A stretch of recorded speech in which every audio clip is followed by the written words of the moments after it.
separaria dois marcos. Um na área da intervenção coronária percutânea,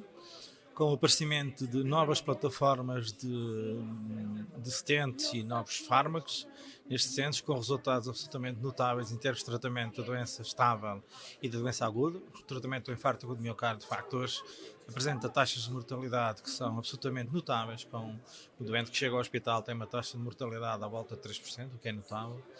E também o aparecimento de novas tecnologias que nos permite tratar a doença coronária complexa de uma forma completamente segura e de uma forma completamente eficaz. Isto é, trazer o doente para aquilo que se chama o CHIP, Complex High Risk Indicate Patient, que é o doente que tem tronco comum, o doente das bifurcações, o doente da doença calcificada, o doente com disfunção ventricular e o doente com oclusão crónica total. Hoje, com as novas tecnologias e com as novas técnicas e numa equipa bem treinada, nós conseguimos resultados nas oclusões que são superiores a 93, 94%, o que é absolutamente notável. Por outro lado,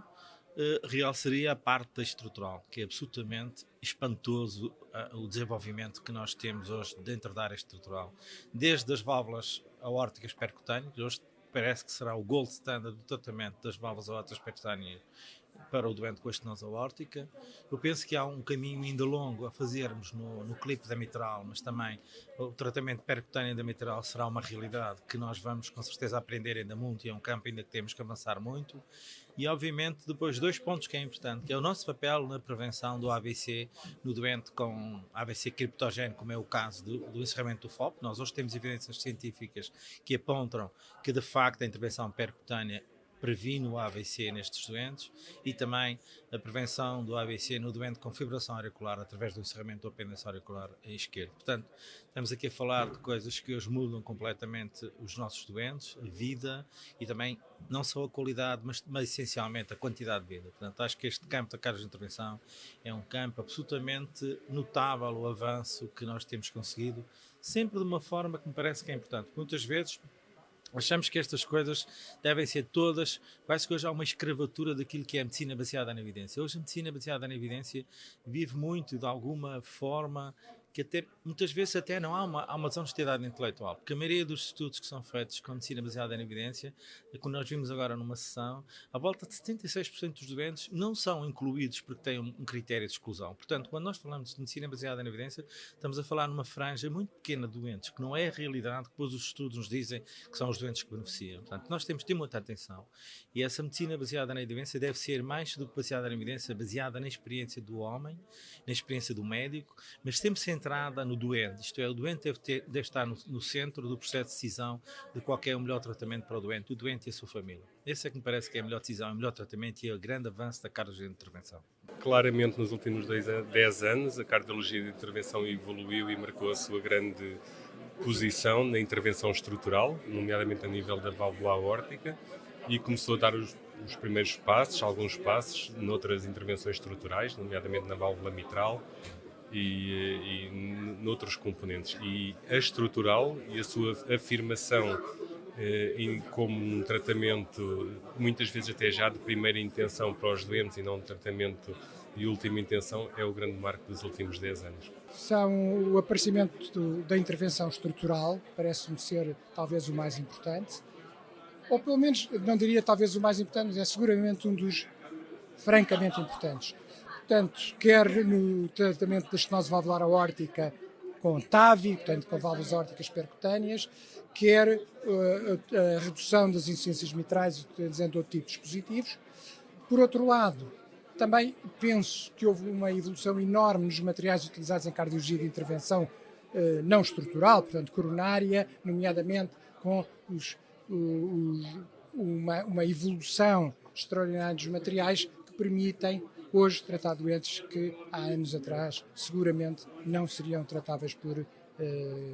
intervenção percutânea. Eu penso que nos últimos 10 anos aquilo que é mais relevante é, em primeiro lugar, a constituição da APIC, enquanto associação de profissionais numa área muito específica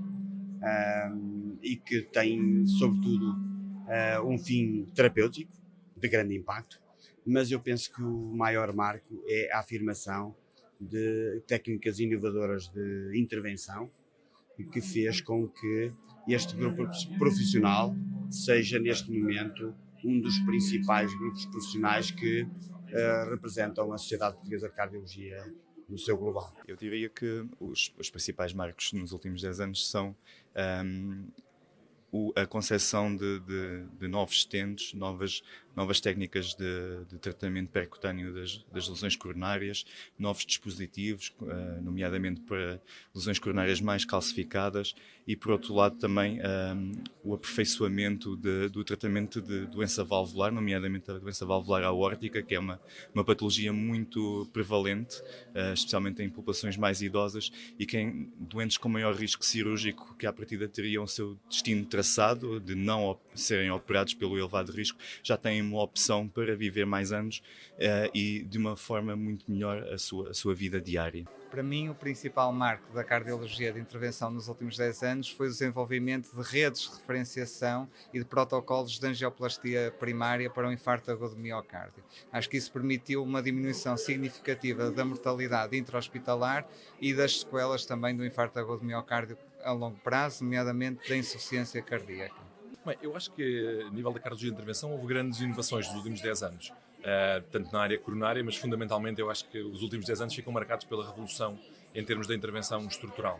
nomeadamente da intervenção na válvula aórtica percutânea. Nos últimos 10 anos nós vimos a realização de múltiplos ensaios clínicos que de facto alargaram muito as indicações, primeiro começando com os doentes inoperáveis, depois avançando para os doentes de alto de risco, intermédio risco e mais recentemente os doentes de baixo risco. E de facto acho que isso marca a grande revolução dos últimos 10 anos, porque permitiu tratar um número de doentes que antes não era tratado, por um lado, e por outro lado permitir tratar doentes de risco intermédio e de risco baixo com uma técnica nova, complementar e com resultados que têm sido bastante favoráveis. Os marcos de casos de intervenção nos últimos 10 anos podem ser, digamos, esquematizados nos marcos que têm a ver com a nossa atividade enquanto APIC e aqueles que têm a ver com o caso de intervenção como uma atividade clínica em geral. Sob o ponto de vista da atividade clínica em geral, houve um principal marco que eu reconheço nos últimos 10 anos foi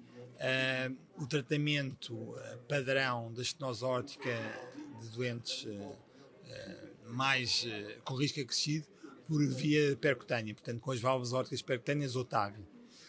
Por outro lado, sob o ponto de vista da doença valvular, também houve o aparecimento da terapêutica valvular mitral com o clipe mitral e, portanto, o tratamento estrutural da doença valvular é o grande avanço, na minha ótica, dos últimos 10 anos. Por outro lado, sob o ponto de vista da doença coronária, claramente nós passámos a ter plataformas e tecnologias cada vez mais evoluídas, como novos stents que são mais evoluídos, como novas tecnologias como a litotrícia e como uma série de tecnologia que nos dá suporte à angioplastia complexa, que há uns anos era impossível de fazer com o mesmo grau de sucesso, particularmente nas lesões crónicas totais e também nas bifurcações. Isto sob o ponto de vista clínico. Sob o ponto de vista daquilo que é a APIC, uma associação especializada como a APIC. Eu acho que o grande marco dos últimos 10 anos é o nascimento da APIC. Nasceu exatamente há 10 anos e esse é o grande marco que aconteceu e num trajeto em 10 anos que hoje foi até revisto, mas que no fundo houve um trajeto enorme em que se tornou a APIC tornou-se uma associação muito organizada, profissionalizada, com uma capacidade de comunicar aquilo que está a fazer aos doentes e aos profissionais muito melhor do que até à data fazia. Também é importante referir que a nível da APIC, a nossa projeção interna dentro da Sociedade Portuguesa de Cardiologia e também dentro da Sociedade Europeia de Cardiologia se tornaram completamente diferentes, porque passámos a ter uma colaboração muito estruturada e benéfica mutuamente com a Sociedade Portuguesa de Cardiologia, e a nível da Sociedade Europeia, a nossa colaboração nos quadros da APCI abriu-nos portas de colaboração internacional diversas, também não só com a APCI, como por exemplo com os colegas italianos, com os colegas brasileiros, com os colegas espanhóis que já tínhamos, mas no fundo nós hoje em dia somos uma sociedade com um reconhecimento exterior muito maior e portanto estamos com uma capacidade de influenciar o futuro diferente do que aquilo que tínhamos há uns anos atrás.